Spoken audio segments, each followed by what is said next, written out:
It's week 2 of Friday Primetime here on RaceSpotTV and iRacingLive. This week we're here at Road America. It's the Verizon IndyCar series and it's coming up right after Dirt Confirmed.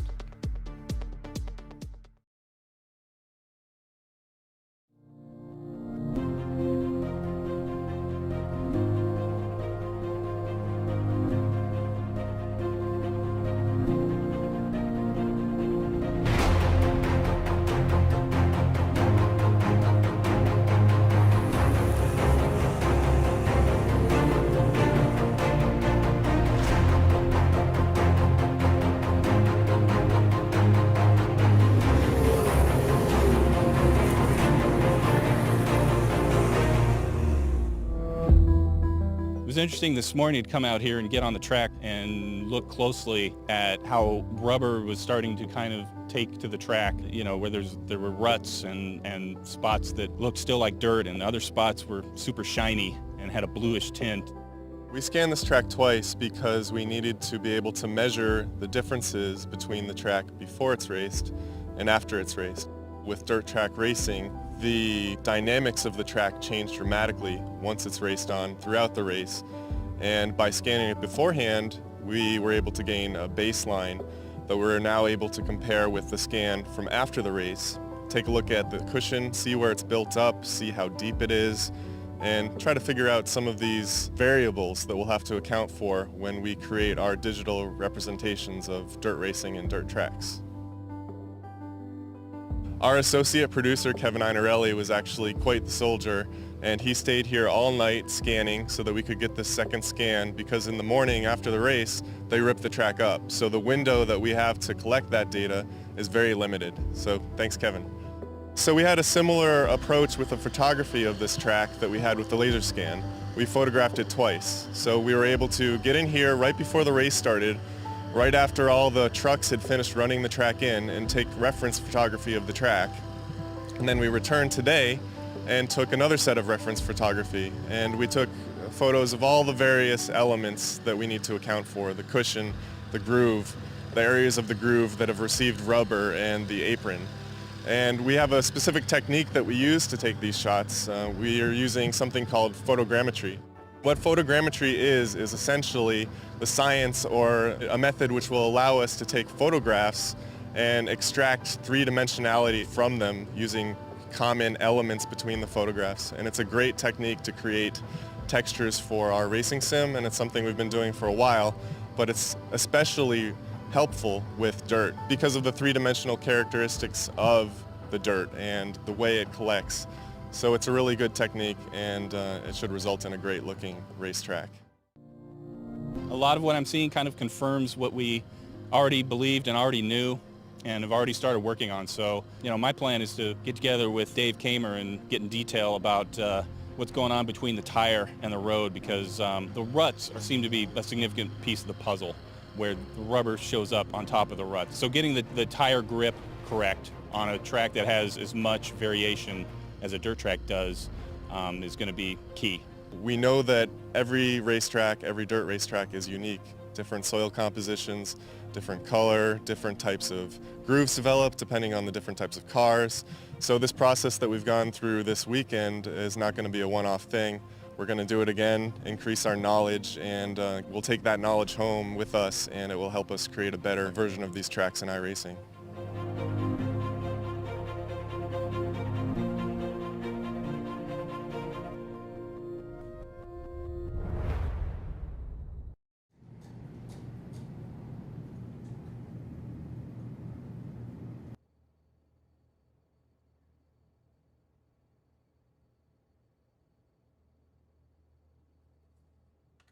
He's typing! He's typing! He's got it! He's got it! It's a new line of code!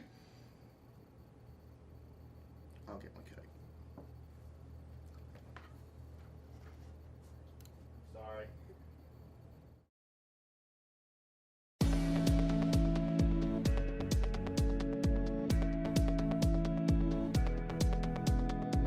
Welcome back to Friday Primetime here on RaceSpotTV, streaming on iRacingLive.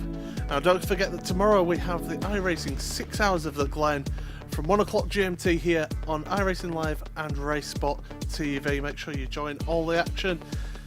Sure, Will Vincent will be around along with some of our best endurance commentators for that one, so don't miss that one. But tonight, it's week 2 of season 3 in the Verizon IndyCar series, coming to you from Road America. I'm Paul Smith. Alongside me is Randy Chenoff, and Hugo Lewis is on the cameras. And well, Randy, last week we had Thomas Schmidt win a crazy race with plenty of lead changes, especially with 3 in 1 lap. And well, he's back again. We've got 22 cars on the grid, but this time Road America, different track, but still it's quite a narrow track here, isn't it?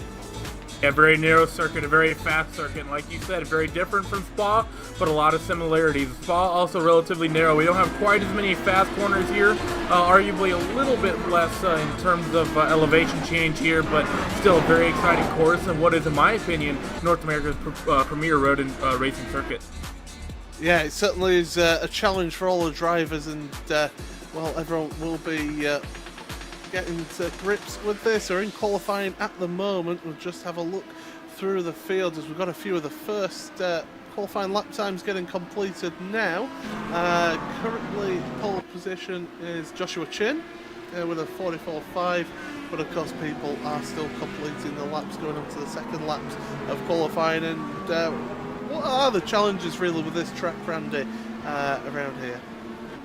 Well, I mean, this is another one of those tracks where you really have to sacrifice your car in terms of setup.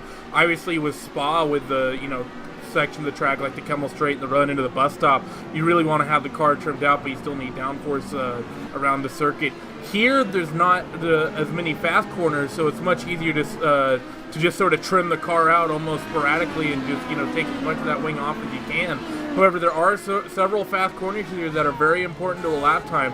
Turn number 1, very important to carry a lot of speed. Turn number 3, very important to carry a lot of speed. Going through the carousel and into the kink and even Canada Corner, all sections of the track where you can really benefit having a good chunk of wing on the on your race car. So even though that a lot of these people, they might want to trim it out for that top end, going into turn 1 and turn 5, I would be very surprised if there's no one out here running a more inefficient car, getting as much downforce as they can. Should make for some exciting racing and some plenty of passing opportunities. Yeah, that's it. Of course, with the more wing that you have, the bigger the draft effect, and certainly people will be able to use that draft down those long straights. Plenty of high-speed opportunities to make those overtakes, but it is going to be tricky.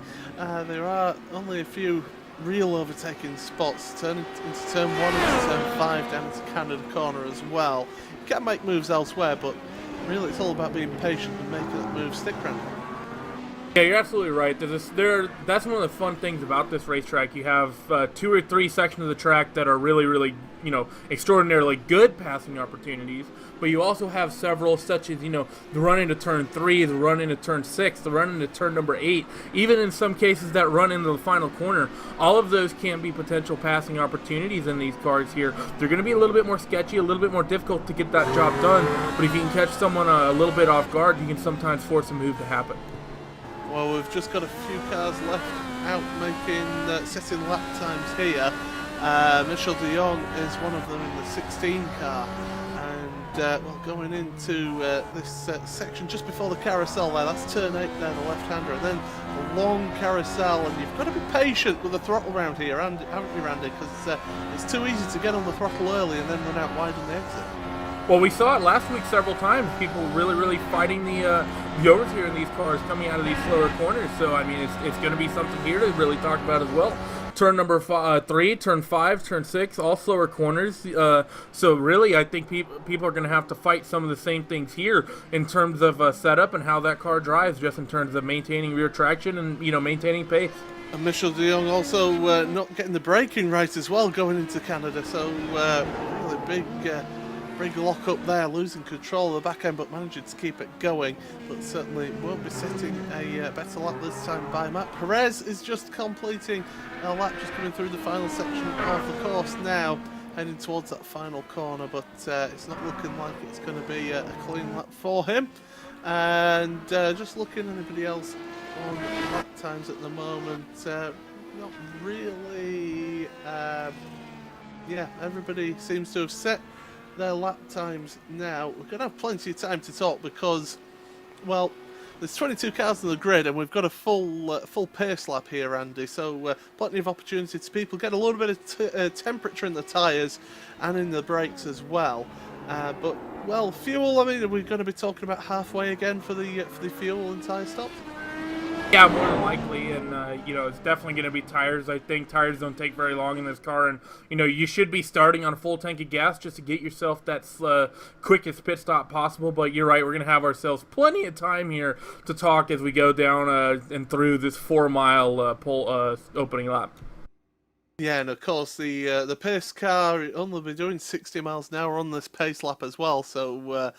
Yeah, we've got a little bit of time to kill. But Randy, tomorrow, of course, it is the 6 hours of the Glen as well here on RaceSpotTV and iRacingLive, and it's always one of the classic endurance races that the whole host here on iRacing, and certainly one of the iconic tracks of North America up in New York State. That's going to be an absolutely fantastic race, and like you said, this Watkins Glen, one of North America's premier racetracks, and really that race to 6 hours of Watkins Glen, both here in the iRacing and sim racing world and in real life, that's a race that has become very, very popular lately. And I must say, I'm going to be playing hooky from RaceSpot. I'm going to be participating in the race. And my teammate, he put his IndyCar on pole here at Road America. I think things are looking good for us. Well, what we'll do is we're all set here for the drivers to go out on the pace lap, but certainly it is going to be a good event tomorrow. Best of luck for you tomorrow, Randy, in the race, because I know it'll be a very tricky race. 6 hours, you may think it's not really a long race when you compare it to something like the Nürburgring 24 hours, but it's still quite a challenge, isn't it? Yeah, I mean, and it really feels, obviously compared to a 12 or a 24-hour race, it's not nearly as long, and it does really kind of feel like a sprint, and because it's actually that way, people will tend to be a little bit more patient, so, I mean, working your way through traffic will be a little bit difficult. Obviously, for the 6 hours tomorrow, we're going to have ourselves 3 classes, those Daytona prototypes, those GT3 cars with the Mercedes, Audi, and the BMW, and then finally that roof class being the kind of spec or GTC category. But Paul, I believe we have a starting grid we need to take care of. Yeah, so Randy, why don't you take it away? Oh, rude. So, getting to our starting grid here, starting out with our pole sitter, the number 6 car of Joshua Chin, putting in a time of 1:44.357, absolutely blitzing the grid by an entire half a second. Xavier Sanchez, he's going to be starting on the outside of road number 1. Road number 2, we're going to have John Allett, and in road number 3, outside of road number 2, Jose Martinez. Row number 3, Mitchell DeJong, and starting alongside him, Mark Perez. Row 4, Ryan Norton and Victor Rodriguez. Row 5, Thomas Schmidt, our winner from last week. Obviously, he showed a good amount of pace last week, but he really didn't win that race on pace. He won it on other people's lack of mistakes and attrition. Let's see if he can do that again here, starting alongside him, Peter Forsberg, if I can speak. Row number 6, Christian Steele, along him, Kevin Bullhassa. Row number 7, Ben Gregory and Daniel Brennerin. Row number 8, Robert Grosser and Juan Miguel Rodriguez. Row 9, Alexander Macano and Ovind Haldorsen. It's going to be my attempt there. Row number 10, Richard Tam and Simon Brandt. And rounding out the back of the field in row number 11, John G. Hill and Kevin Archok. Paul, there's some tricky names on this grid. Yeah, I'm not looking forward to this.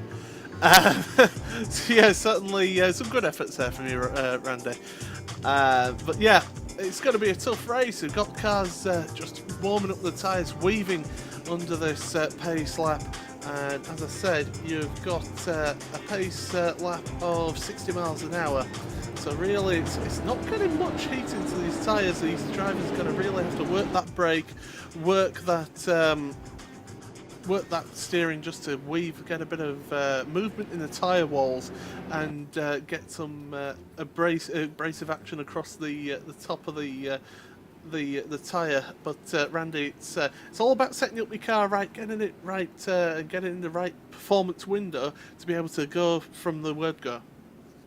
Yeah, I mean, it really is, these cars don't have tire warmers, so you do start out on cold tires, and these cars, they can be both understeery and oversteery, depending how your setup is oriented. at the start of these stints. And, you know, actually that's something you might see happen after the pit stops too, is people going out trying to push hard on their new tires right out of the gate. That might get a little bit snappy oversteer, or might get pushy, you know, in some weird places. But like you said, it's important to make your setup work at all stages. And, you know, we're not seeing anyone doing any too crazy bobbing and weaving here, so maybe in these conditions tires aren't too bad. It is a partly cloudy condition.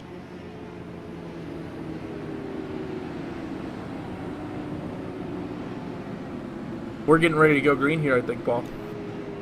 Yeah, we certainly are. As you say, it's 114 degrees Fahrenheit on the track temperature, so plenty of temperature in that race surface, in the asphalt there for you. So certainly good chance of them getting away straight away.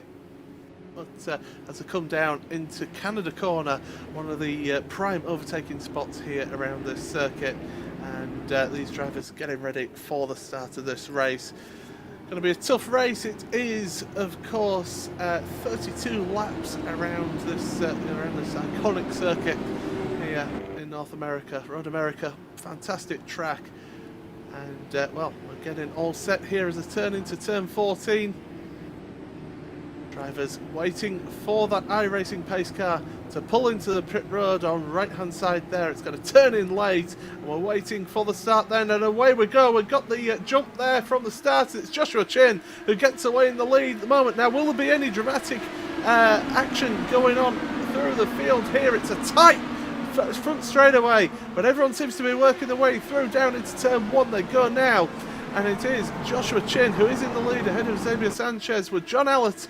He is in third place, although behind him Jorge Martinez and Michel de Jong are battling away side by side as they go down this back straight after turn 3. Through turn 4 they go underneath the bridge as they head down towards turn 5. Runde side by side.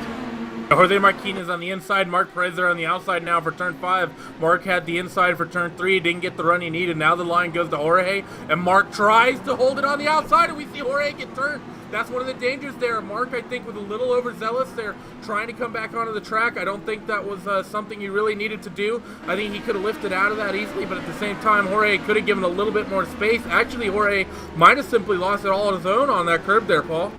Yeah, so Jorge's down the field. He is down to last place. 22 that cars car's crabbing. in the field. He's done. Yeah, he's got damage. He hit that wall on the inside there, so certainly some dramatic stuff from him there. We saw him challenging for podium positions earlier on in the race last time out, so disappointing for Jorge to be well, damaged and out the race like that. But at the front there, Joshua Chin already 1.1 seconds ahead of Xavier Sanchez, with John Allett behind there.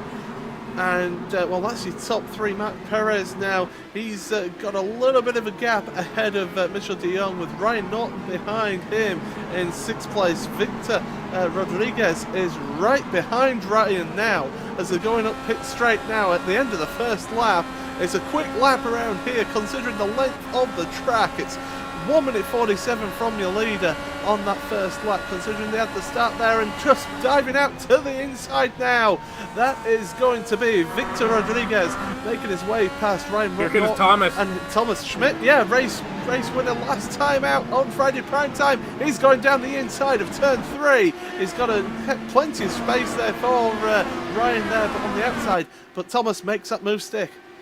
That's an absolutely fantastic move there by Thomas.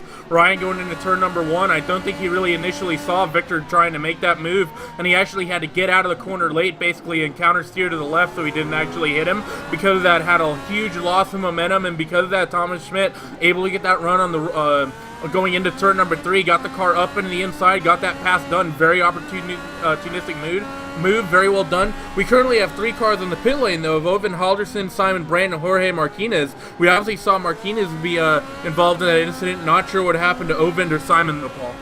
Yeah, well, we'll have to find out what's happened there, but we've got this battle here for 2nd, 3rd, 4th, 5th. It's all the way down to 6th place here. Got a right battle here, and well, we've got cars ducking out left, right and centre. Mark Perez is keen to get his way through, and he's going to look down the inside here of John Allett into Canada Corner. Not able to make the move stick for the time being, but well, Through they go once again towards the end of the lap, and it's all about setting up your car for the prime exit out of this turn 14. Use a little bit of curb on the inside, get it right out over the curb on the left-hand side, and use that draft. Maybe use a push to pass as well to be able to just get a little boost of extra power down the start-finish straight. Here he comes then, Matt Perez, right in the draft there, right up behind John Allen. He's going to maybe look to the inside or not, but behind Thomas Schmidt is he's putting pressure on Victor Rodriguez, but they keep in line for the time being, Randy. So far, so good from them, and Thomas Schmidt, after having maybe not the qualifying he would have wanted, he's already up 2 positions, already eyeballing a third one as well of Victor Rodriguez to potentially get himself up into the top 6. So very, very well done by him. And just looking out in front, Joshua Chin blitzing the field right now, has himself a gap of 3.3 seconds here. Oh, Schmidt! Big moment there, locks up his tyres, including the rears, down into turn 5. And, well, did well to avoid Victor Rodriguez there, but now Schmidt under pressure there from Ryan Norton behind. That was a big moment there for him, but able to keep going. But it's so easy to lock the rear wheels in this car, and, well, you could end up with the end of the race if you're not careful. Yeah, it really is, and in these cars, it really is important to maintain the rear tires. Obviously, we saw at Spa last week, we saw several cars struggling with the rear grip, especially in these slower corners.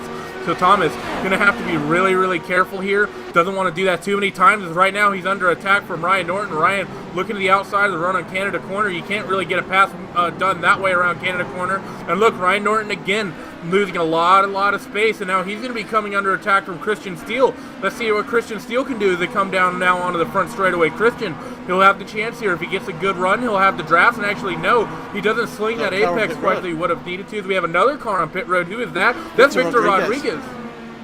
Yeah, Rodriguez, I wonder if he's got some damage on that car. Well, it must be, because that'd be the only reason you come into the pits so early in this race. But certainly that's a move, and Perez is now up to 3rd place ahead of John Allett into turn 1. So great work from Matt Perez. He's now going to try and charge down to Xavier Sanchez. And, well, these cars, Perez, he started in 6th place, he's been working his way through up to 3rd place now. Thomas Schmidt, as I was saying, he started in 9th place, he's up to 6th place as well. We've got some big movers. We've got a car parked on the side there at the outside of turn 5. That's Oyvind Halderson. So he's obviously just letting the drivers pass there. But yeah, not maybe the best place to let drivers pass. If somebody misses the braking, then they'll wipe him out. Yeah, that is a place where you can catch a good amount of oversteer, and you see him now just letting everyone by. Now, talking about Victor Rodriguez, he has left the pit lane. He did have himself a 10.5 second stop there, which is a little bit long, I think, from what we're expecting. I almost wonder, Paul, did he maybe forget to put gas in that car after that qualifying session? Well, we'll have to wait and see, but John Allett now is under pressure from Mitchell de Jong. De Jong was right up behind him there, going through the carousel into Canada corner. De Jong just dropping just slightly there through the Canada corner. Now through this left-hander here, that's the Bill Mitchell bend, and into turn 14 once again for yet another lap. We are going to have 29 laps, sorry, 28 laps. It's finally ticked over on my screen. It's finally gone over there as well. We've got battling here. Ryan Norton, well, Christian Steele's having a look at Ryan, but not really making the move yet. So Christian just staying back for the time being. As, well, we'll take a quick look at the top 10. It's Joshua Chin out front, 5.2 seconds the lead already, and pulling away is Joshua. Absolutely fantastic effort from him there. 2nd place is Xavier Sanchez, with Matt Perez in 3rd place, just slowly eking that gap out ahead of John Allett and Mitchell de Jong, who are both just battling away, not intensely, not yet, but they are battling away. Thomas Schmidt then in 6th place, with Ryan Norton in 7th. Christian Steele is in 8th, but Ben Gregory Allen is known in 9th, and Peter Forsberg rounds out your top 10 there. And it's this battle here for 3rd place overall between Matt Perez, John Allett and Mitchell de Jong is where really the main action is, right? Yeah, it really is. This field, really kind of getting themselves a little bit spread out, but You know, even here in the top 5, it's spread out a little bit from the start, but you know, there's still early goings here as we get a little bit deeper into this run, and as these setups start coming into really their kind of prime zone in terms of tire pressures and tire temperatures, we should see some of these gaps maybe close up a little bit as we see Mitchell DeJong to close up quite a bit on John Allen on the run into Canada corner, and now they're now run through Bill Mitchell Bend and getting ready to go into turn number 14 and gonna run down this front straightaway. I might say, in front of Mitchell DeJong, and he's not gonna be able to avoid that car. That's John Allen's split in turn number 14. Mitchell's not gonna be able to avoid. 2 cars go off into the dirt. That's Thomas Schmidt, who's really slow, and Ryan Norton swings around Thomas Schmidt. So yeah, Alec losing control there, and as he was saying, De Jong had nowhere to go. He's got front end plate and front wing damage on that front left end plate. As Thomas Schmidt making the move there, having to try and make the move anyway on Ryan Norton. So Norton there up into 4th place with Schmidt in 5th place now. But yeah, real disaster there for De Jong, who is actually packed it up and going back to the pits. So getting a tow back there, that's a disappointment for him. And John Allett, he is in the pit lane as well. So Mitchell lost it in turn 1. Mitchell lost it in turn 1 after that contact. Went into turn number 1, turned in. The car basically snapped on him, and he went off into the tire barrier, way off beyond the gravel stop. So that's going to be Mitchell's day done. Yeah, John Allett on pit road at the moment, getting some repairs, maybe a new front wing. He's on pit road, he's still on there, so it's a little bit of a long pit stop for him. But yeah, absolute disaster there for both him and Mitchell De Jong. As that was coming out, it was slowly turning into a good battle, but unfortunately just Allett losing control there into turn 14. But it's so easily done with this car, as we saw at Spa last week. Yeah, we keep seeing that happen in these cars. We saw it, you know, all race last week at Spa. Right now we're getting replays of these incidents up on screen. You know, we saw it all last week at Spa. We're just seeing it again. We've already seen a couple incidents now of people having trouble with the rear grip in these cars, and I just have to wonder, are people trying to take too much out of these cars in terms of setup to get too much out of them, and because of that, they're losing the rear end? You know, here, I'm sure these guys have that rear wing trimmed out as much as they can. Would it maybe be more beneficial to put in that extra click to the rear wing, maybe soften up that rear spring a little bit more, and just get that bit of consistency out of the car where you're not trying to, you know, basically riding on edge every single lap? Well, we certainly have seen that last week and so far this week, and well, this battle for 4th place, is going on still. Thomas Schmidt, Ryan Norton, and Christian Steele now up to 6th place for Steele from 11th on the grid. Ben Gregory 13th to 7th. That's some really good work from Ben Gregory. Thomas Schmidt, as I said earlier, 9th place. He's now up to 4th place in this race. So good efforts from Thomas as well. As got this battle. It's sort of staying station for the time being. Peter Forsberg is slowly gaining on Ben Gregory ahead. Although saying that, Ryan Norton, he's just dropped behind Christian Steele. I'm not sure what happened there. Going to go look through the cameras. And, yeah, he lost control. Basically very similar to what Thomas Schmidt did. Just going into the corner, getting ready to turn into turn number 5, hard on the brakes, trail braking the car a little bit, and the rear end simply gives up, and that car just spins around. Like, it's just, you know, we've seen so many of the same incidents in this car now, in so many of the same areas, and it's always the slower parts of the track, Paul. One has to think, you know, people must be either being too aggressive with their brake bias or being otherwise too aggressive with their setup. As right now, Ryan gets a huge run on Christian Steele going into Canada corner, looks to the inside, going to be hard braking again, and those tires are still going to be pretty warm. Is he able to hold the rear traction? Yes, he is, and that's going to be, he slides a little bit on exit, but he's still able to slide in front of Christian Steele here. Yeah, Christian Steele will be maybe cursing that he's got Ryan Norton back in front of him after seeing that mistake, because if it can happen once, it can happen again. But certainly Ryan Norton, good move there to make that move down the inside to recover after making that mistake into turn 5. So the end of another lap there. And Joshua Chain, just out of interest, we're not really mentioning much, 8.7 seconds ahead of Xavier Sanchez. So Sanchez coming under pressure from Matt Perez behind now. Perez has really been putting in some times here these last few laps, and Sanchez is coming under pressure around it for second place. Yeah, Mark's running very, very strong right now, maybe burning some push-to-passes to really bring in that gap to Sanchez down, and Sanchez actually doesn't hook turn 5 very well at all, and now Perez is simply there. Xavier, as they go through turn number 6, that awkward uphill left-hander, and into this nearly flat-out right-hander, and then down the hill into turn number 7, some iconic section to corners Perez. He wants to be very, very close as they go and start entering the carousel and start thinking about the kink. He shouldn't go side by side just yet. He should wait. He should buy his time. His opportunity to pass is going to come after the kink and going into the run into Canada corner, Paul. Yeah, look at the run that Perez is getting there out of the carousel, now through the kink there towards Canada corner once again. And, well, looking to the inside there, but not close enough for the time being. So Perez is going to have to just stay behind for the moment. He's only 0.3 of a second behind Xavier Sanchez for the time being. So as they go through that Bill Mitchell cutter bend once again, Perez right up the rear, the gearbox of that car in front as well.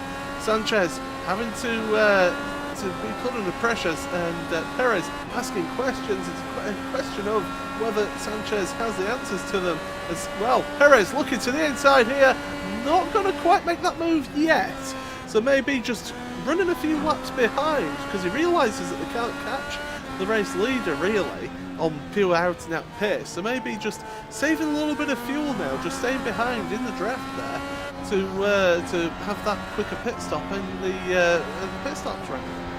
I also don't think it's just that. We keep seeing Mark Perez here. He closes this gap on braking, and he generally closes it through the middle of the corner. However, he loses a lot of ground on corner exit, not getting the drive off the corner that he needs. I think Mark Perez is running a slightly higher downforce setup, and because of that, he's having big issues really being able to close on Xavier chances here on these straightaways. And it's going to make it difficult for him to pass if that's the case. And if I were him, I would probably just sit back and wait and use a push to pass when not only do I get a good run, but when the car in front of me doesn't get a good run. As we see it again, Xavier Sanchez going through turn number 7 there, able to get a very, very good run. And just look at this, going through the carousel. Mark Perez, even if he gets a good run off, he's not nearly close enough to be able to make the move. The kink is pretty much flat out. All he can do is sit in the draft and just close up. He's not going to be able to get close enough to make a move into Canada corner from there.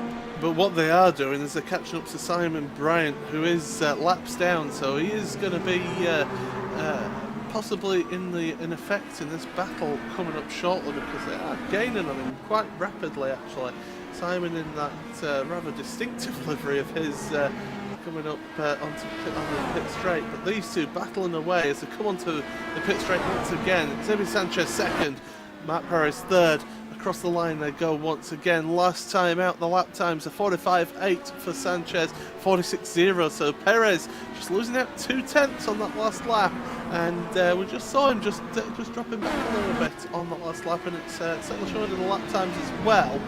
These two battling away, and I think Bryant maybe getting out the way now down the back straightaway here. He'll certainly, well, he's keeping going for the time being. We would think that at some point he will just get out the way maybe of these two battling away for that second place. Perez just ducking out to the inside, and Bryant staying there, and quite crucially in the on the apex of turn 5. And here comes Perez now, right up behind Sanchez. He's really all over the gearbox of that Dallara car as through this turn 7, this fast right-hander down towards turn 8. But Perez just once again, he may be caught up in the wrong place here, because he needs to try and get the move done this time. Perez able to take that that tighter line, sorry, through the carousel here. But Sanchez, again, just able to pull away mid-corner through there.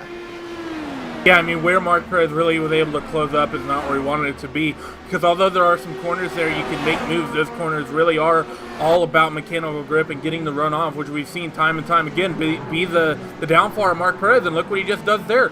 Look how much room he closes up on the braking zones. We're going to see it again going into turn number 14, and surely he's just going to close that gap by 2 to 3 to 4 car lengths. And look, comes right up to the back of the gearbox, and now watch Sanchez just simply drive away.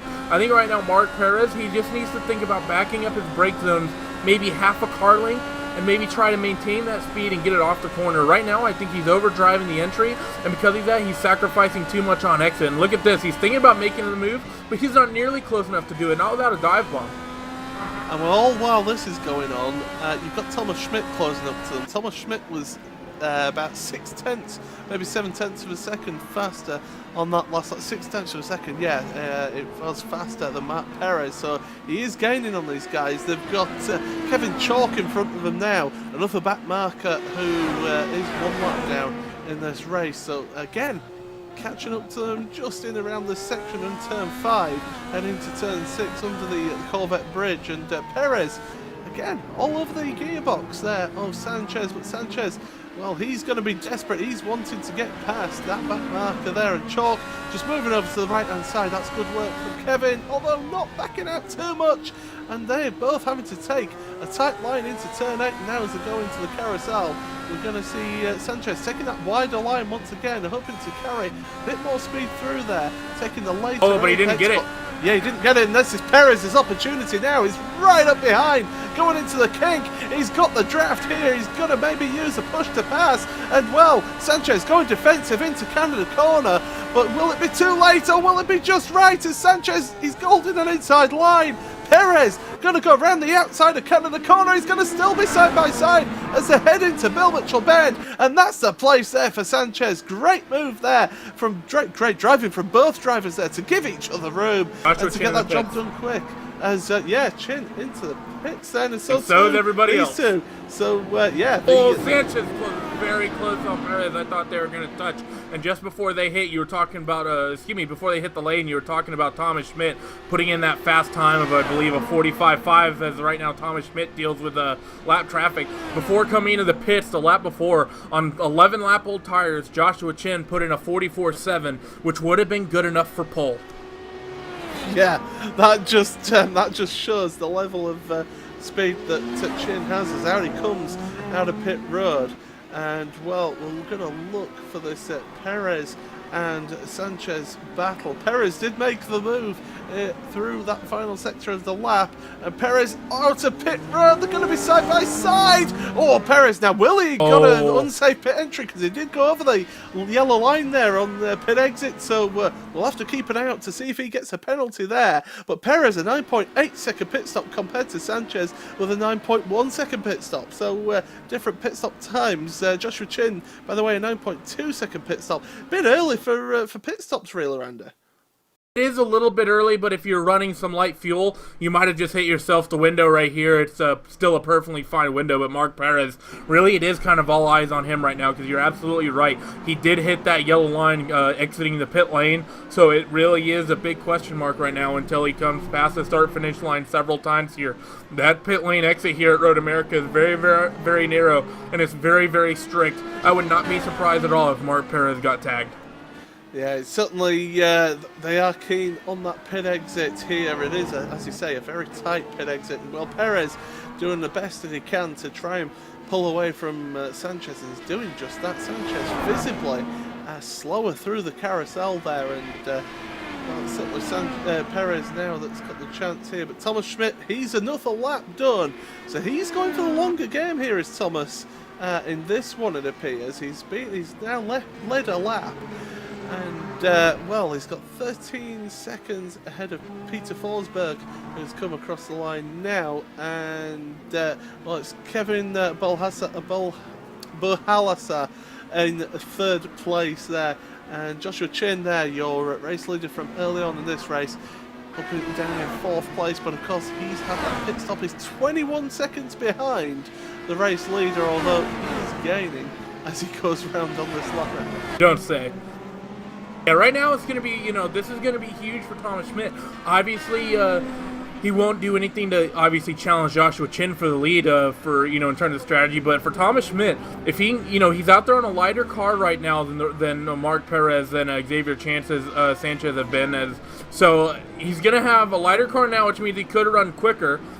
And on top of that, is right now we're watching the battle between the 3 and the 1. Is right now Mark Perez going up the outside on turn number 5, and is he able to hold this and get it done? Yes, he is. He does it again. Mark Perez, we've seen it. He's able to carry that momentum through the mid-corner. When he gets that outside move, gets that chance, he is able to carry that momentum and swing that car around. And this is going to be great for Mark Perez because right now, all sorts of places where he can really abuse this downforce, all the way down through turn number 7 and then into turn number 8, the carousel, is where he's really going to be able to take advantage. And as we see behind, Sanchez just losing that momentum. Sanchez, I don't think, will have the toe this time by. Yeah, Sanchez, well, that's the thing. He was able to get back past Perez, but Perez was able to make it down into turn 5, so great move from him, running right out over that curb on the exit of King. And, well, we're just having a look here. Will Thomas Schmidt come into the pits? No, he doesn't, so he stays out another lap. Peter Forsberg is into pits, so too is the number 8 car as well, Valhalla. Into pit road, so those two are moving up. So Joshua Chin now up to 2nd place. Well, Rodriguez is moving up as well. He is yet to pit, so he's up to 3rd place now. Juan Miguel Rodriguez there up to 3rd place for this time. Oh, Thomas Schmidt just had a pretty big moment going through turn number 5. He caught that curb and that rear end just kicked out on him. Right now we're seeing basically the rest of the field start cycling through pit stops. And looking at Thomas Schmidt right now, I don't think there's any real reason for him to pit. Is actually he's running very, very. Has Thomas Schmidt run out of fuel? He's engine revs are way down. It's on my end. No, he's still running around. He's just going around the carousel now. He's still. Yeah, I'm just listening to the engine now. No, he's giving it. He's giving it the beans. So he's certainly still going. Is Thomas? He's not pushing all out to the. He's only doing 165 miles an hour going into Canada Corner. Yeah. So I'm wondering if he's maybe just pushed it a little bit too much. Schmidt back end going up there. I'm wondering if he has pushed it a little bit tight on fuel and he's having to fuel save urgently.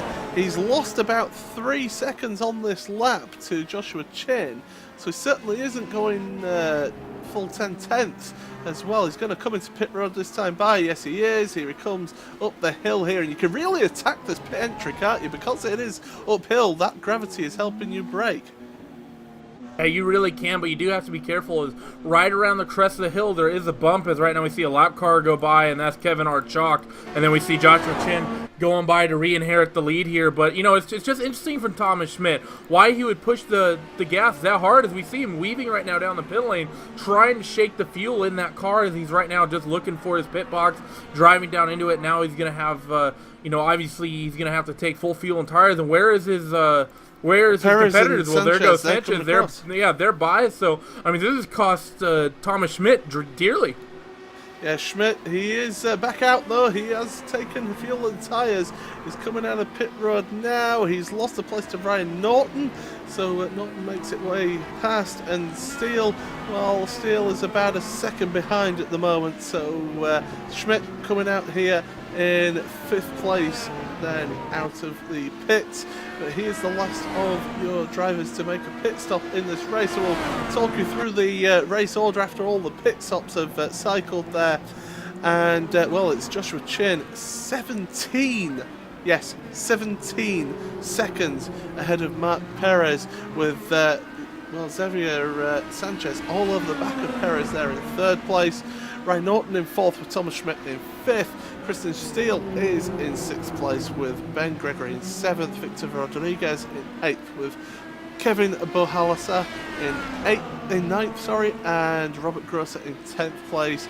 Just running through the rest of the field quickly. Peter Forsberg in 11th, Alexandru Mokonu in 12th, with Richard Tam 13th, Juan Miguel Rodriguez in 14th. We've still got this battle going on, by the way, with Sanchez and Perez, although they're not going to make the move into Canada this time by. John Howlett down in 15th place after that mistake that we saw earlier on with him spinning at the last corner. John G. Hill, is in 16th with Daniel Berison in 17th place. Kevin Chalk is in 18th place with Ivan Haldorsen in 19th place. Simon Bryant in 20th with Mitchell de Jong and Jorge Marquinez out of the race. So that is your field at the moment after the pit stops, but certainly it's this battle, Perez and Sanchez, they're keeping this one going, but as I say, 17.5 seconds behind the race leader. That's just incredible pace from Joshua Chin. Yeah, Josh is blitzing everyone, but I'm not sure if our pit strategy is done just yet, Paul. We just saw Thomas Schmidt. He ran out on lap number 14. This is a 32-lap race, and that's not even halfway. This race might just end up being a two-stopper. Yeah, it could certainly turn out that way. Of course, it is hotter temperatures, so you are going to be using a little bit more fuel in this car, so maybe just not able to eke it out to that full halfway. As Ben Gregory, he is battling away with Victor Rodriguez, and it's Rodriguez who has made the position ahead of Gregory, so that's up to 7th place then for Rodriguez, certainly making a good move there down. Well, he made the move down the straight towards turn 5 there. Certainly a good effort as we've got another battle as well. Juan Miguel Rodriguez going side by side there with John Allett. Rodriguez is just able to hold it on the outside there and to make that place up to Allett in 15th once again. He hasn't been able to make that move stick as Allett, but so a couple of good battles going on through the field here as well. Matt Perez is still in 2nd place, and Sanchez, his issues, yeah. Not sure what happened. I think going side by side. They were going side by side into Canada corner. Sanchez just lights up the rear tyres, and around it goes. And well, he's done good to avoid Ryan Norton and Thomas Schmidt as he was looking to get back on, but decided to hold off for the time being. So yes, Sanchez he's under attack from Christian Steele right now. Yeah, intense pressure now is going to hold that inside line. His tyres are going to be a bit overheated there. Down into turn 1, squeezing Steele a little bit into turn 1, and Steele just having to just slide it out wide for the time being. But Sanchez now, he's under pressure. That's for 5th and 6th place for the time being. Yeah, very well done there by Sanchez. Be able to hold on and looking through the field. I'm sure Mark Perez is going to be very, very happy about that. That's going to take a lot of the pressure off of him. Going to be able to really just push this car a little bit harder and, well, not even necessarily push, but he'll be able to drive without having Sanchez in his mirrors at all times. And we knew that Sanchez was very good on the straightaways, which would make Mark Perez's job very, very difficult at defending. As right now, Thomas Schmidt trying to reel in Ryan Norton. He was a 1.5 seconds or so quicker last time by, and he's reeled that gap in a lot more. That gap's probably come down to about a second or so. Thomas Schmidt, I think, is going to make short work of Ryan Norton when he gets to him. I can tell you that John Allett has made it past Juan Miguel Rodriguez on that lap, and Rodriguez in fact runs wide at turn 5. But yeah, this intense this battle now. Thomas Schmidt trying to gain on Ryan Norton. They are Ryan Norton's about 5 seconds behind Matt Perez, who's in 2nd place, and I was a bit disappointed there was that bit of a spin there from Sanchez, but Sanchez recovering, and he's pulled away a second of a Christian Steele on this last lap. So that certainly is gapping out a little bit there between the two of them, Randy. Yeah, and I'm sure Sanchez will love that. And Sanchez really isn't that far back from Thomas Schmidt. It's only about 3 to 4 seconds the gap is. So if Thomas Schmidt has any sort of hiccup, he's going to be right there again. Yeah, that's right, Thomas Schmidt. If he has any sort of hiccup, Sanchez is going to be right there. So he still has to keep himself clean, even though he might be reassured with that 4-second gap. It's not quite comfortable enough to be like, I could make a couple mistakes and just be okay. Yeah, well, we've got this battle here. Thomas Schmidt has been reeling in Ryan Norton, maybe using a couple of push-to-passes down these straights to try and just gain that gap. Of course, that push to pass, it really does give you a good boost, and Randy, it does show up. You can tell when somebody is using it just at how much faster they go suddenly down the straight. Yeah, I mean, it is, push to pass. It increases, it not only gives you a bit of power, but it also increases your max rev range as well, raising the limiters, and that, between those things, you're able to get 4, 5, 6 miles an hour up on the car you're trying to make a move on. Not quite enough to really guarantee a pass, but it is more than enough to make yourself up a gap and maybe pull alongside. And it's, I really like the way the IndyCar push to pass system works, and it's something I think makes races very, very interesting, especially the fact that you have to really conserve it. Thomas Schmidt, though, continuing to take time time out of Ryan Norton. Last time around, he was able to take another 6/10 out of it, and let's see what it is going to be last time by. I have to feel that Thomas Schmidt is going to be quicker again as they come up the hill on this front straightaway. Let's see what Ryan Norton does as they cross the line just after the hill. Ryan Norton puts in a 45.9, while Thomas Schmidt runs kind of a slow lap with a 45.8, so still quicker, but not nearly as much as he needs to be. Yeah, he certainly lost time through the carousel. As we've got Peter Forsberg. He's battling away with Robert Grosser going into that final corner. John Allett as well, putting the pressure on who is that? It's Alexandra Makanu. So Richard Tam, I believe, has dropped down a couple of places on this lap. Well, I'll have to have a look at what happened there. He lost it through Canada Corner. He was side by side. Allett pulls out. Allett pulls out going into turn number 1, and he basically just makes that job look easy. Allett, we know, he qualified in 3rd place, and he's on a kind of a bit of a recovery drive now from those early incidents, so he should have a good bit of pace on these guys. We just see him now going into turn number 1, making that move easy, and he's already stretched out about a 1.5-second gap over that car of Alexander Makano, as right now he's going to have the car of Peter Forsberg, I believe, in his sights next. So yeah, Allett able to make that move, but Peter Forsberg, of course, is battling away with Robert Grosser, so we could get a couple of positions there if they move up the field here. Thomas Schmidt, he has been gaining a little bit on this lap.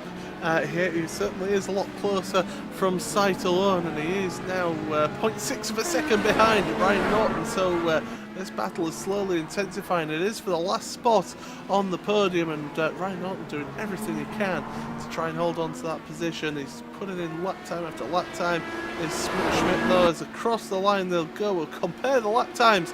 Across the line they go now. So that's Ryan Norton with a 46.0, Thomas Schmidt with a 45.6, so 0.4 of a second there, Randy, gained in just one lap. Yeah, and you see, just visually that gap is basically turned into naught, and that's going to start putting Ryan Norton under a lot of pressure. We're expecting another round of pit stops here shortly, considering people running out at around lap 14 or so. Lap 22, 23 should be when we really start expecting people. A good chunk of people came down around lap 11, then another big round around lap 12, so any time now. But right now Thomas Schmidt really trying to work hard and getting himself up into that 3rd position, and I'm sure he really wants to try to go to work on Mark Perez and try to bring that gap down as well. Obviously Thomas Schmidt, we saw him really try to stretch the gas on that first stint. I don't think we're going to see him make the same mistake twice. John Allett's onto pit road, so that's the 2nd stop then, so the start of these pit stop cycle is coming through. So John Allett, he is going to be making that pit stop now. As into the pit road it goes.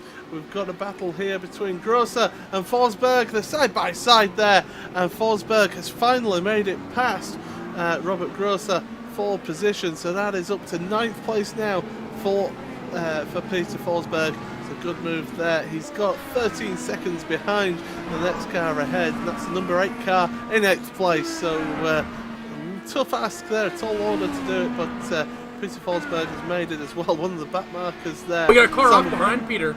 Yeah, Simon Bryant, one of the back markers there, losing it, going off the track. So nothing much happened there though, just into the gravel trap. No real drama there. But Thomas Schmidt now, he is closing up. He's in the draft here, going up the main straight. He's not going to make the move into turn 1 as we've got a car coming out of pit road ahead of them. That's Daniel Berenson.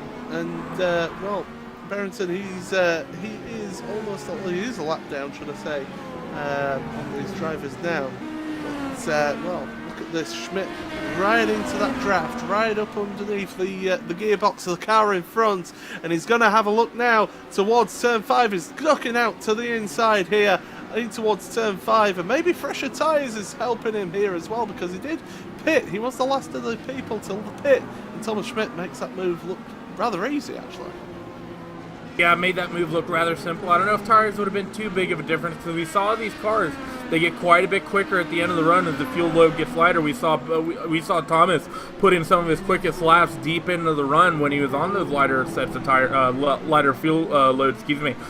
as right now he is stretching that gap to Ryan Norton actually quite a bit, and that gap is actually, you know, really growing almost too large, I think, for Ryan. He has to get himself a good run out of the carousel, and I actually think he got the run that he needed, not necessarily to be able to make a move, but to be able to maintain this gap.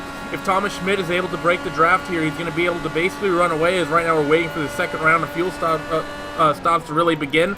Joshua Chin stays out another time. I think we're expecting him to come down this time.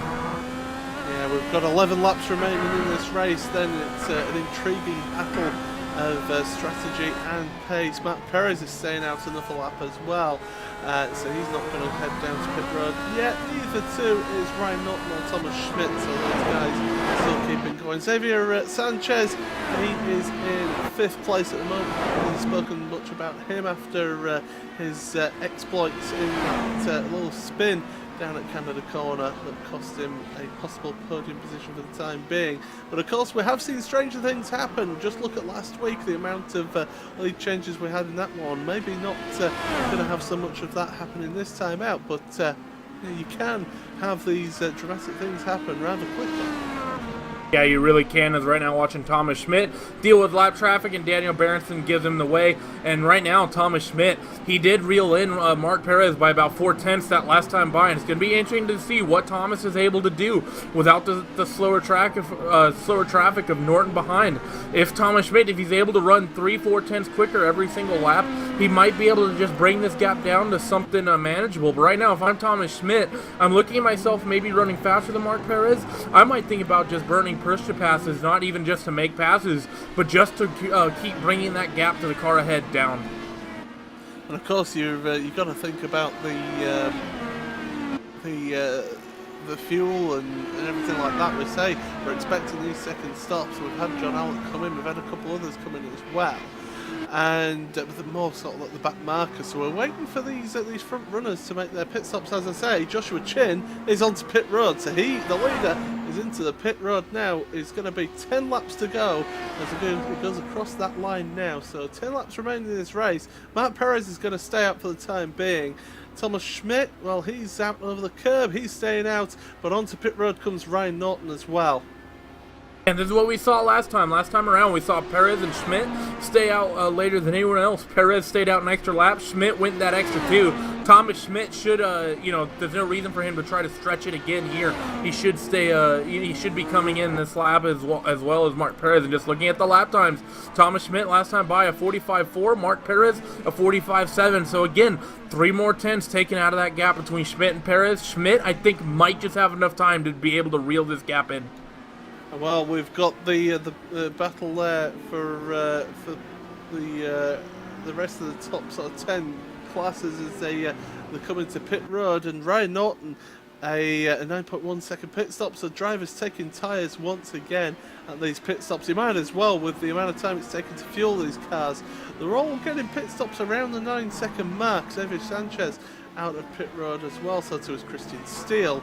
And also Ben Gregory as well on pit road. So this pit Peter Forsberg, though, had a 23-second stop. Yes, that was on the one stop that he's had, though. So good point. Fair point. Ignore me. Some damage, I think, possibly at that first pit stop getting fixed, but certainly he'll be waiting for that second stop. So he's a bit out of sync, really, out of position at the moment. We'll wait for this pit cycle to finish through, but it's Matt Perez who's currently in the lead, and you would expect him to maybe come onto pit road this time by Randy. Yeah, we certainly are. Both him and Thomas Schmidt both really expected down again this time by Thomas Schmidt. I doubt we'll make that same mistake again. And let's see, Perez, he starts coming down into the pit lane, and let's see what Thomas Schmidt does. Surely not. And yeah, he brightens up. He comes down as well. And this is going to be Schmidt's opportunity to make up a good bit of time. Both through the pit stop as we have a car off. That is Daniel Berenson, who's running a lap down well down the order as Joshua Chin goes by him and is actually going to regain the race lead here as Thomas Schmidt now cycles through down. And let's see if these gaps came down a little bit. Thomas Schmidt, I think this was his big opportunity to be able to reel that gap in. And with him going that extra lap the first time, that's going to save him about a second or so in the pit stop. So let's hope for Thomas that he's able to make up some time here and able to make this gap manageable. Well, we're waiting for the race out of pit road. 7.5 seconds for Matt Perez. I don't think he took tyres, did he? And well, Ryan Norton, so Thomas Schmidt, 7.1 for Schmidt. So, but that gap looks bigger to me. I don't know about you, Randy, but that looks bigger than when it went onto pit road. So maybe Thomas Schmidt just having an issue getting onto pit road. And that slower entry, you've got to get the pit entry and exit absolutely right. And yeah, he's down to 6.1, 6.2 seconds behind Mark Perez now. So certainly lost about a second and a half, maybe 2 seconds in that pit stop cycle for Schmidt. Yeah, that almost certainly would have had to have been that pit entry, either, you know, getting into the pit lane or, if anything, maybe even getting into or out of his pit box, because the exits both look fine to me. But Thomas Schmidt, even with that half-second advantage in the pit box, just with the fuel number, you know, still losing that time, that's not what he needed. He needed to really push that pit entry hard, I feel, and he probably just made it a little bit too cautiously and wasn't able to reel it in. But we do know that Thomas Schmidt maybe has a bit of pace on Mark Perez. So, I mean, he has about 8 laps here. He might be able to reel this in. Yeah, certainly, Thomas, he'll be absolutely giving it everything he can to catch up that gap, although it has gone up to 6.7 seconds. But it just seems to be, with Thomas, with his setup, that maybe it's coming to him towards the end of the stint with his setup, and that's what it's gone for. And whereas Mark Perez seems to be able to get on it straight away, as we've got a battle between the 9 and 18 car, that's Rodriguez and Tam. And well, it is Tam who is behind at the moment, battling away. Of course, Tam has yet to make his final pit stop by the looks of things. And Rodriguez has actually showing us 3 pit stops. I don't think he'll have made 3 pit stops, but it's showing us that on our time screens here. As Tam coming through turn 14, and well, Rodriguez comes into pit road, whereas Tam stays out. So this will be Juan's 3rd pit stop. Yeah, the race has not gone well for him. Yeah, it's certainly been a disaster for Rodriguez then in this race. And well, Tam able to carry on. So we're all pretty spread out in this field so far, but well, you know, with this sort of this track and with it being 2-stop strategy, you know, there isn't really much strategy about it unless you can maybe push the fuel a bit to run a little bit less fuel. But really, not seeing people gain much time. Joshua Chin is 15 seconds ahead of the next driver, 16 seconds, sorry, ahead of the next driver. But Kevin, the number 8 car, he's yet to make his second stop. So really, it's been you know, it's all sort of all spread out, and that's what you usually get with one of these longer tracks, Randy. I think that's the point I'm trying to make there. Yeah, I won't ramble quite as incoherently as you did there, but you're absolutely right. Between it being, you know, here at Road America with the straights, we should be seeing some closer racing with all the drafting. But with it being a longer race and with the way the pit strategy has worked out, it really has just kind of spread out the field. As right now, I'm still keeping an eye on Perez and Schmidt. Schmidt should be pushing really, really hard at this point, but this gap seems like it's gone up even more as Mark Perez comes down. He runs the 45.5, which is actually his best lap of the race. And Thomas Schmidt, he comes through and he actually puts in a 45.1. So Thomas Schmidt really putting in good work right now, taking 4/10 out of Mark Perez. Thomas Schmidt, he has the pace, but can he get there? Let's see, is there any lap traffic that Perez will have to deal with? There is Kevin Bolhasa just a little bit a ways up the road on the run going into turn number 5, but I don't know if he's going to get there in a timely enough manner for him to be able to, one, hold up Mark Perez long enough, as actually Bolhasa should have to make another pit stop, right? Perez, well, no, Perez. Bolhasa, sorry, yeah, Bolhasa has to make a pit stop, you would have to think, in that Duracell car of that number 8, and you would have to say that he would have to make a pit stop, but yeah, because even Thomas Schmidt, if he stretches it, he'll be a god. Yeah, if he does that, that'll be a miracle. And with the lap times that he's doing, I don't think he is stretching that at all. Or if he is, he's maybe getting a lap extra out of that fuel tank. But certainly we would think that Bolhasa will be onto pit road maybe this time by. We have got 7 laps remaining in this race, and Joshua Chin is going to come across the line here to make it 6 laps remaining in this one. And well, we had all the action sort of early on in the race, and then it all just seemed to spread out, and it's all sort of died down. It's not been the absolute thriller. No, I'm not saying it's boring, because there is never a boring race in motorsport. There is always something happening. Are you trying to imply that British politics has been more exciting than this race? I don't think that's a position for me to get involved in with British politics, as people will have seen. I don't want to date this video as well, let's just put it that way. As well, the 8 car is onto pit road, so Bolasser is... It's like we know what we're talking about. Pit stop as well. He's going to take tyres, but it's going to be a quick pit stop, this one. It comes down and away he goes. 7-second pit stop there. So maybe it would have worth just not bothering with the pit tyres and just doing a splash and dash there. Richard Tam pitting as well behind, so I mean that's someone else who's going to drop way down the order here, going to lose himself all sorts of spots. Still a few cars actually going to be going through there that probably won't be getting by, but Joshua Chin, I mean look at the gap to second place now that other car's pit up to 23 seconds, and it's 28.6 to Thomas Schmidt. And let's see, wasn't even really watching. Thomas Schmidt again took about a half second out of Mark Perez. Yeah, certainly did, but he's going to run out of time here. He's not taking enough time out of Perez to be able to go through, to be able to catch up first of all, and then make the overtaking maneuver.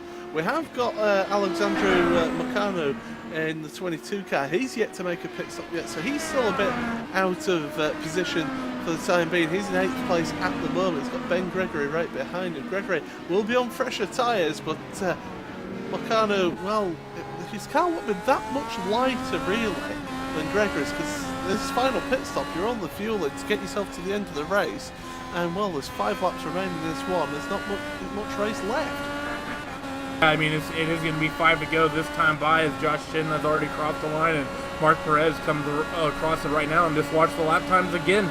Perez puts in a 45.8. What does Thomas Schmidt do?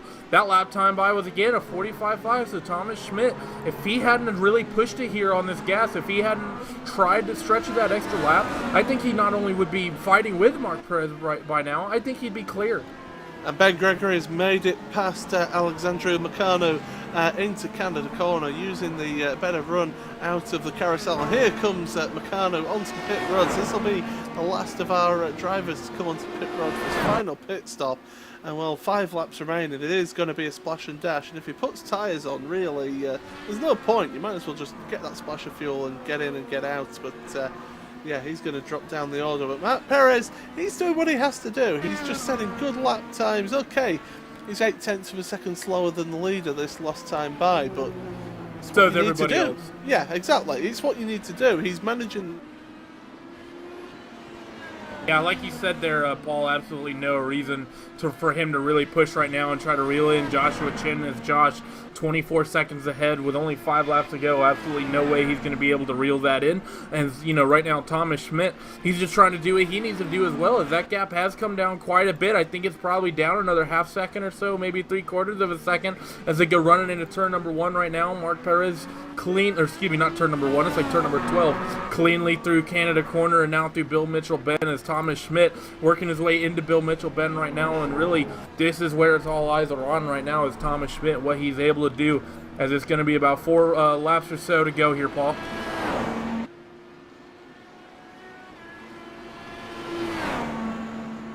As actually seems that we've lost Paul, so let's see as we come now down through this final lap. Let's look, through this last lap. What were the times? Mark Perez again a 45.6 with Thomas Schmidt a 44.9. So Thomas Schmidt reeled in 7/10 there.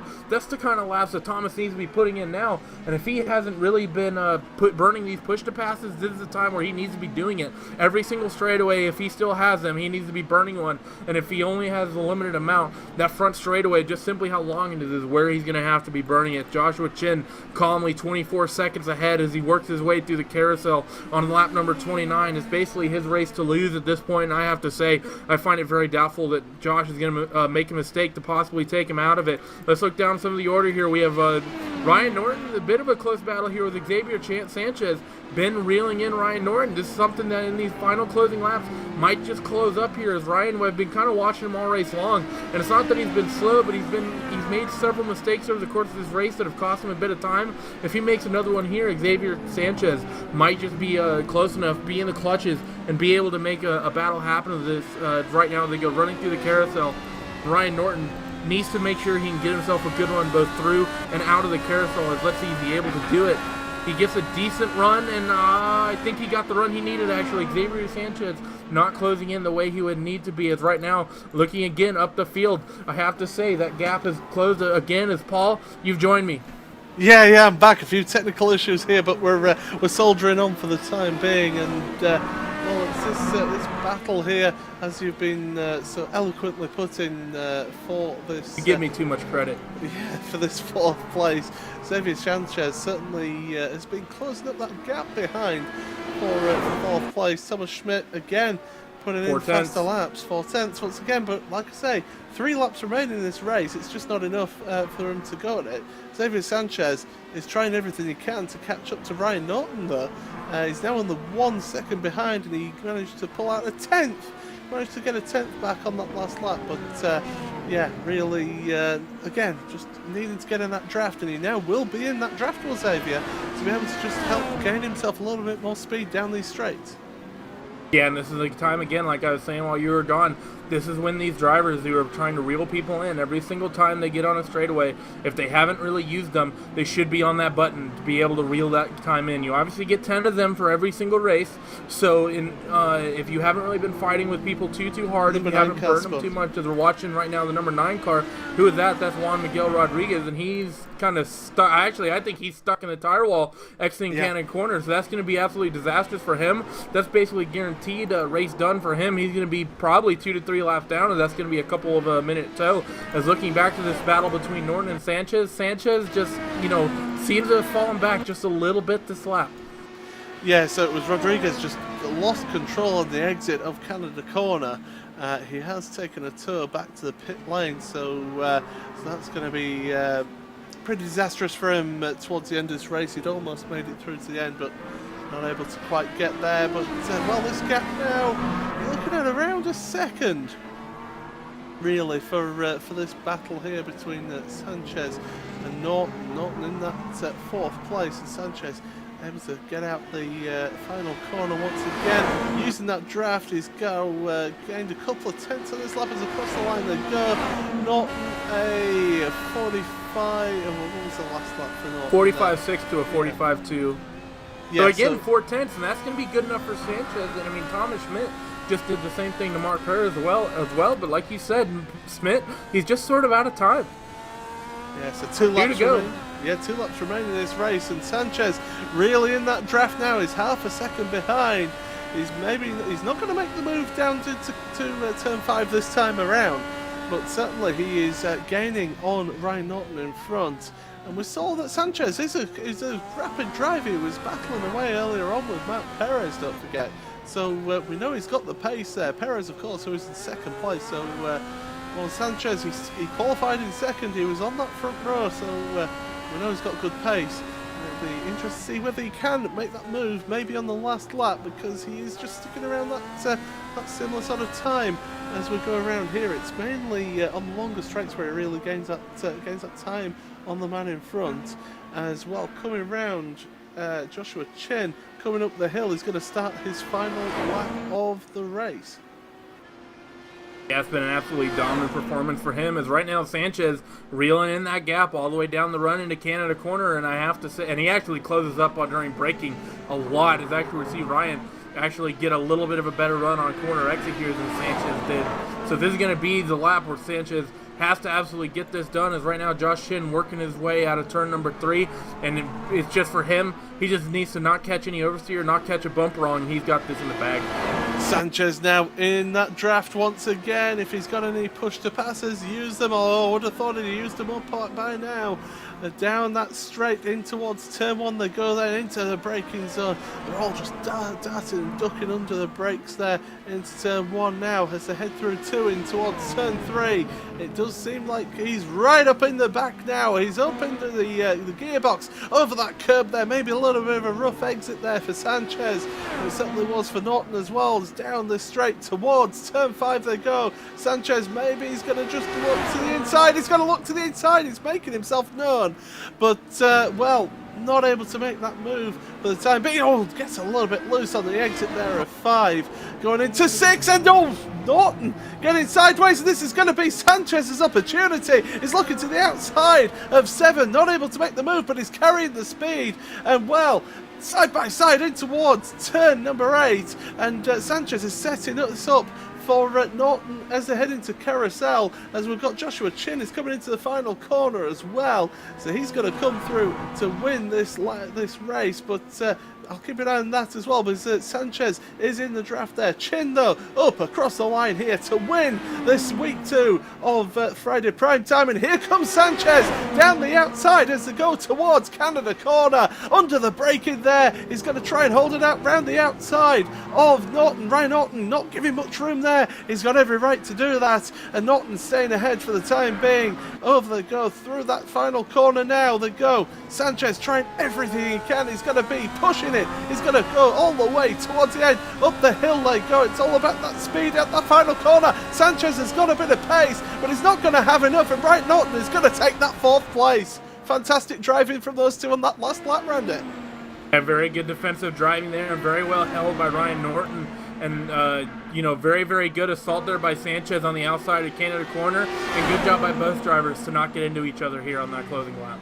John Allett, he's dropping down. He's side by side there with Victor Rodriguez. Rodriguez making that move stick. Of course, he's on fresher tyres because he came into the pits rather late, did Rodriguez. So Allett losing out that position there, maybe. No, he's been battling away. So Rodriguez able to hold on. Allett running wide over the grass there on the exit, that final turn. And that's going to allow Rodriguez to take that place. Allett trying his best, and well, he's going to take the place as well. Rodriguez, what happened there? Did he run out of fuel? Yeah, he ran out of gas. He sputtered across the front straightaway.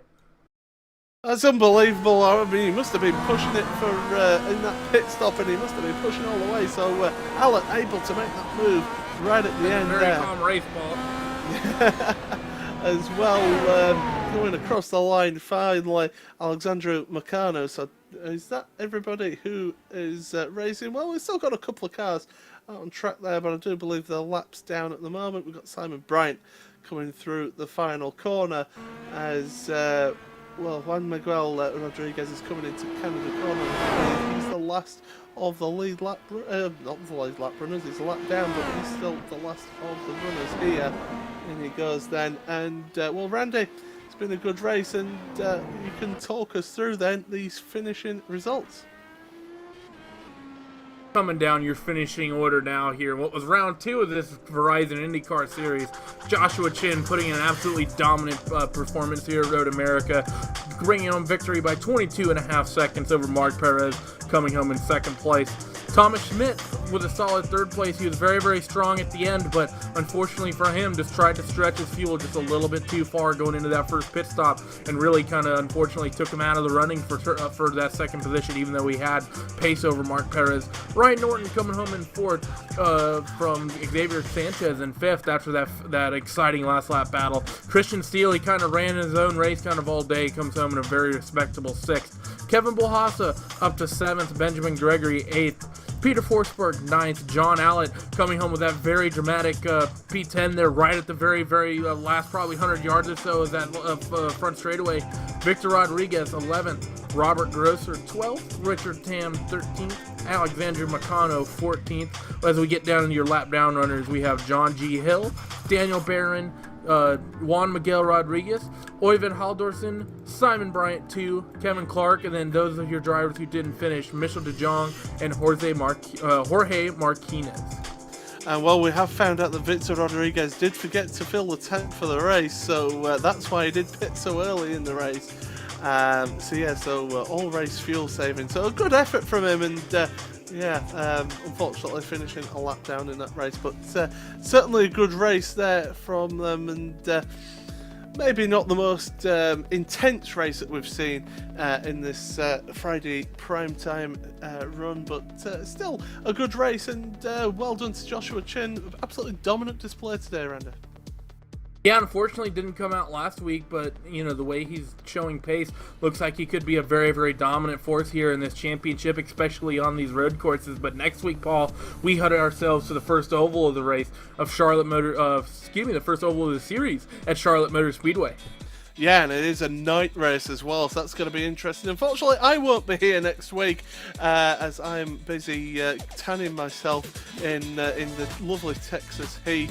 And well, before we go, I do believe that Randy, you will be able to speak to our race winner. I sure will, Josh. You brought home a very, very comfortable 22.5-second victory here, and so very, very relatively easy race for you. How was the pace? How was the car? How was the track?